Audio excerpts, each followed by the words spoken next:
வணக்கம்பா. கொத்தமல்லி பொடி தயாரிக்கிறோம்பா. அதை வாங்கி சாப்பிட்டு பாருங்களேன். வயிற்றில் மாசமாக இருக்கவங்க கூட அதை சாப்பிட்டாக்கா உள்ள குழந்தை இருக்கிறது எலும்புக்கு பல்லுக்கு எல்லாத்துக்கும் வலுவு கொடுக்கும்பா.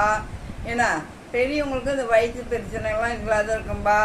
என்ன முடிகிடி எல்லாத்துக்குமே நல்லாயிருக்கும். செரிமானத்துக்கு நல்லாயிருக்கும். என்ன எல்லாத்துக்குமே நல்லாயிருக்கும். இது நெய் ஊற்றியோ பருப்புக்கு நல்லெண்ணெய் ஊற்றியே சாப்பிட்டு பாருங்கப்பா. பல்லுக்கெல்லாம் நல்லதுப்பா. என்ன அதை வாங்கி சாப்பிடுங்க.